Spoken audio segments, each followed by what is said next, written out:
Hello everyone, सबैजना नमस्ते छ र सबैजनालाई वुमेन्स डे को धेरै धेरै शुभकामना। नारी दिवस, जय नारी शक्ति। र मैले आज हजुरहरु समक्ष एउटा भिडियो लिएर आउँदै छु जुन चाहिँ हामी नारीहरुका लागि विशेष जान्न दरकारी छ भनेर मैले लिएर आए कि 50% लाई त थाहा छँदैछ होला म जुन कुराको बारेमा भन्न चाहन्छु, तर 50% लाई थाहा नहुन पनि सक्छ। त्यसले गर्दाखेरि मैले आफ्नो एक्सपिरियन्स शेयर गरेकी छु र कृपया कुनै पुरुष व्यक्तिहरुले यो भिडियो हेर्दै हुनुहुन्छ भने चाहिँ उहाँहरुले भिडियोलाई स्किप गर्नु होला, किनभने यो भिडियो हजुरहरुको लागि होइन, यो भिडियो नारीका लागि हो। आज नारी दिवसको दिन हुनाले गर्दा मैले नारी स्पेसिफिक एउटा भिडियो लिएर आएको छु र पुरुषहरुलाई चाहिँ म भन्न चाहन्छु, हजुर पुरुष महानुभावहरु कोही यो भिडियो हेर्दै हुनुहुन्छ भने हजुरले यो भिडियो स्किप गरिदिन सक्नुहुनेछ। र मैले आज एउटा विषय लिएर आएको छु, हाम्रो नारीहरुको जुन महिनामा हुने समस्या, त्यसको विषयमा अलिकति भए पनि समाधान लिएर आएको छु हैन।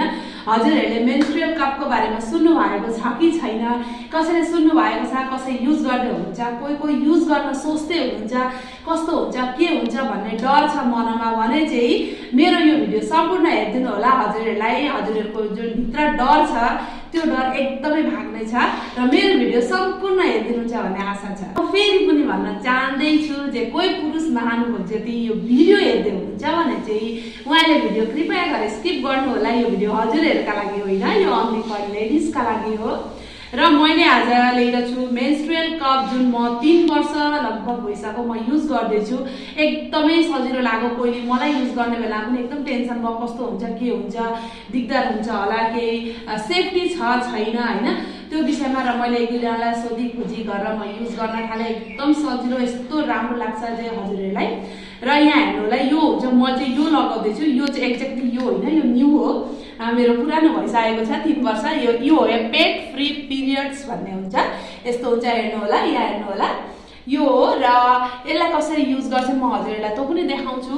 हेर्नु होला, यो यस्तो हुन्छ, यो भित्र एउटा थैलो हुन्छ, यस्तो थैलो हुन्छ। यो चाहिँ मलाई गिफ्ट आएको हो, मेरो जेठानी अनिता दिले दिनु भएको यो गिफ्ट हो। मेरो पुरानो त चाहिँ यो नो टु नो न्यू हो। यो यहाँ हेर्नु, यस्तो थैली भित्र हुन्छ, यो कस्तो हुन्छ, यो हेर्नु होला, यस्तो हुन्छ।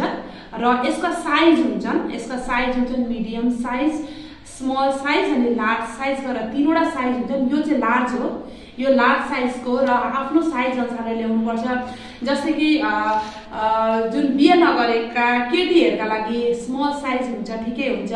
र एउटासम्म छोराछोरी भएका बा सिजारिङ केस जसको छ त्यसले मिडियम साइज ल्याउ पर्फेक्ट हुन्छ उहाँहरुका लागि। र जो अब दुईटा छोराछोरी भयो, एउटा एज भएको हुन्छ नि 40 प्लस 30 प्लस 45 प्लस, उहाँहरुले चाहिँ लार्ज साइज लाउन म रेकमेन्ड गर्छु, किनभने म आफ्नो एक्सपिरियन्स मैले यत्रो दिन मिडियम लिरहेथे, म मिडियम साइजको लाउँथे। यो चाहिँ लार्ज साइजको हो।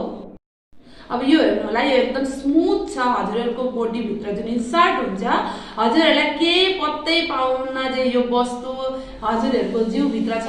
अब हजुरहरुलाई लाग्छ यत्रो वस्तु भित्र हाल्दामा दुख्छ होला, नै भन्ने जुन एउटा हजुरहरुलाई एउटा डाउट छ, त्यो डाउट एकदमै क्लियर गरिदिन्छु। यो वस्तु हजुरहरुको भित्र पस्छ, तर हजुरहरुलाई यति पनि लाग्दैन जे मेरो बडीमा इन्सर्ट छ यो वस्तु भनेर। म आज 5 डेज हो, मैले पनि युज गरिरहेकी छु, अहिले पनि म युज गरिरहेकी छु। म 5 डेज हो आज, तर मलाई यति पनि छैन जे मलाई पिरियड्स भएको छ। त हजुरहरुले यो जब लगाउनुहुन्छ नि, हजुरहरु खेल्न कुद्न नाच्न स्विमिङ गर्ने जति स्विमिङ गर्न सबै थोक गर्न सक्नुहुन्छ। हजुरहरुलाई यति पनि लाग्दैन जे हजुरहरुलाई पिरियड्स भएको छ भन्ने। अब भुँडी दुख्ने बिमार त भेट्दै हो, भुँडी दुख्न त अब त्यो त हुन्छै, तर जुन पिरियड्स हुने जुन एउटा हुन्छ नि हाम्रो अब लेडिजले मात्रै बुझिन्छ हैन, त्यो वस्तु एकदमै लाग्दैन। र म हजुरहरुलाई यो पनि देखाउँछु कसरी हामी यो हाम्रो शरीरभित्र इन्सर्ट गर्छौं। म हजुरहरुलाई यो पनि देखाउने छु, हेर्नु होला कसरी इन्सर्ट गर्नुहुन्छ हजुरहरु। युट्युबमा पनि हजुरहरुले यस्ता भिडियो कसरी इन्सर्ट गरिन्छ, कसरी युज गरिन्छ भन्ने हजुरहरुले हेर्नुभयो भने त राम्ररी नै देखिएको हुन्छ। र म पनि आफ्नो एक्सपिरियन्सलाई अझै मजाले हजुरहरुलाई जति सक्छु बुझाउन प्रयास गर्छु। र हेर्नु होला, यो जस्तै कि हाम्रो भेजिना भयो हैन, यसलाई भेजिना भन्ने सोच्नु। र यो वस्तु यहाँ कसरी पस्छ, पस्नु त पसेन नि त हैन। र हजुरहरुले कसो गर्नुपर्छ भन्दा यसका तरिका भिन्न हुन्छन्। यसो गरेर मेरो तरिका चाहिँ यो हो, हामीले यहाँ यसरी अलिकति खुम्च्याइदिएर यो वस्तुलाई, यो मुखलाई सानो पारेर यो भेजिना भित्र पसाउने बित्तिकै यो वस्तु यहाँ हेर्नु होला यसरी खोलिन्छ। यो अलिक मिलेन, यो अलिकति हुनाले गर्दाखेरि यसरी भित्र टप्प बस्छ। यहाँ हेर्नु पुरा टाइट भयो हजुरहरू नाच्नु गाउनु यहाँबाट यसले सबै सोक गरेर लिन्छ यसले सबै लिन्छ हामीहरूको ब्लड जति पनि हुन्छ यसले सबै लिन्छ र जति बेला हजुरहरूको पुरा फुल हुन्छ यो वस्तु यहाँबाट हजुरहरूको अलिअलि लिक हुन थाल्छ अनि बुझ्नुपर्छ चाहिँ हामीहरूको यो भाँडो भरियो भन्ने र यो वस्तुको काम अब के हो भन्नुहुन्छ भने यो जुन टुप्पो छ नि त यो टुप्पो हजुरहरूको बडी भित्रै पस्छ पहिले पस्छ एकछिन 2-3 सेकेन्ड 4-5 सेकेन्ड लगभग 1 मिनट जति हजुरलाई अलिकति मैले के हालिरहेको छु कि शरीरमा जस्तो अनुभव हुन्छ तर हुँदै हुँदै बडीमा हजुरको बडीमा गएर यो वस्तु यसरी एडजस्ट हुन्छ नि हजुरहरूलाई थाहा नै हुँदैन जे हजुरहरूले बडीभित्र यो वस्तु हाल्नु भइरहेछ भनेर र यो टुप्पाको काम के हुन्छ भन्दाखेरि यो टुप्पोले यो हजुरहरूको सबै बडीभित्र पसिसकेको हुन्छ र यो टुप्पो हजुरहरूले यो टुप्पोलाई धडेर कसरी अब पसाउने तरिका त मैले देखाइदिएँ होइन यसरी फोल्ड गरेर यसरी पसाउनुहुन्छ पसाएपछि हजुरले एउटा विचार चाहिँ गर्नु यो वस्तु यसरी ओराबाट देखाउँछु नि यसरी टेप गर्नु होला यसरी किनभने यो वस्तु माथि खुम्चिराख्न पनि सक्छ यहाँ हेर्नु कसरी फुल भएको छ यहाँ हेर्नु भित्र यसले जति पनि हजुरको ब्लड सबै तान्छ र यो वस्तु यसरी फुल हुनुपर्छ यहाँ बिचमा खुम्च्यो भने फेरि लिक हुन्छ त्यसले गर्दा जब इन्सर्ट गरिसक्नुहुन्छ नि यसरी बडीभित्र हजुरले यो टुप्पालाई हजुरले यसो गरिदिनु होला यसरी गरेपछि भित्र त्यो हावाले गर्दाखेरि वस्तु टप्प लाग्छ र भ्याक्युमले यसलाई एकदम धडेर राखेको हुन्छ र हजुरको ब्लडभरि अब खोल्नु पर्यो भने हजुरहरूले अब हजुरहरू जसरी पेसाब गर्न बस्नुहुन्छ त्यसरी नै बस्दा चाहिँ एकदमै सजिलो हुँदो रहेछ कोही कुमुटमा खुट्टो राख्नु भन्छन् युट्युबमा वा कसरी गर्नु भन्छन् तर मलाई चाहिँ हजुरहरू जसरी पेसाब गर्न तल बसिन्छ त्यसरी नै बसेपछि यो वस्तु बाहिर निस्किन्छ अम्लामा धर्न सक्ने हुन्छ यो वस्तुलाई हजुरहरूले यसरी नतान्नु होला अलिकति पर पुग्यो भने मात्रै यसरी तान्नु होला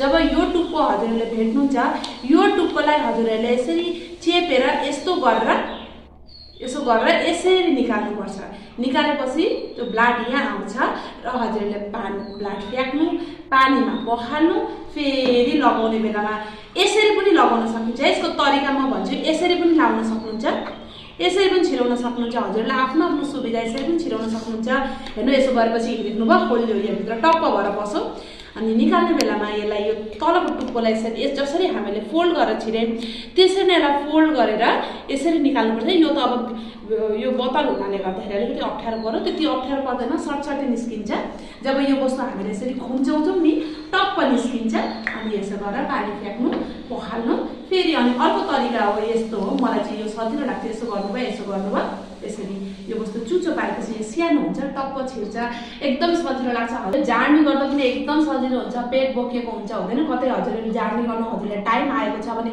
यो बोकेर हिँड्दा भइहाल्यो र सेफ्टीका लागि एउटा पेट म चाहिँ सधैँ सेफ्टीका लागि एउटा पेट चाहिँ लगाउँछु मलाई यसै नर्मली 4वटा 5वटा प्याकेट लाग्थ्यो तर मलाई अहिले 2वटा या 3वटा पेडले हुन्छ प्याकेट त टाढै कुरो र हजुरको पैसा पनि बचत हुन्छ र यो एकदम सेफ्टी हो यो पिरियड्सको जुन हाम्रो पेड भन्दा यो धेरै सेफ्टी हो डाक्टरहरूले पनि रेकमेन्ड गरेको यो सर्टिफाइड गरेको चिज हो र त्यही भन्न चाहन्छु हजुरहरू कोही सोच्दै हुनुहुन्छ लगाउँ कस्तो हुन्छ के हुन्छ भन्दा मेरो यो फुल भिडियो हेर्नु होला र कस्तो के लाग्छ हजुरले के डाउट छ भने हजुरले मलाई कमेन्ट गरेर पनि सोध्न सक्नुहुन्छ र यो लगाउनु होला यो अचेलको जेनेरेसनको यो आजकलको यो जब हामीले किन पछि सर्छौँ हैन हामी पनि लगाऊँ हामी पनि अघि बढौँ हामीहरूको पनि सेफ्टी फर्स्ट हो र त्यसले र कृपया गरेर मलाई नराम्रो कमेन्ट पनि नदिनु होला के बनाके कसो बनाके भनेर र मैले जे एक्सपिरियन्स गरे त्यो हजुरलाई पनि जानकारी दिए कि हजुरहरूले जसलाई यो युज गर्न मन छ हजुरले एकदम निश्चय अवश्य गर्न सक्नुहुन्छ र यति भन्दै म मेरो भिडियोलाई समाप्त गर्दैछु जय नारी शक्ति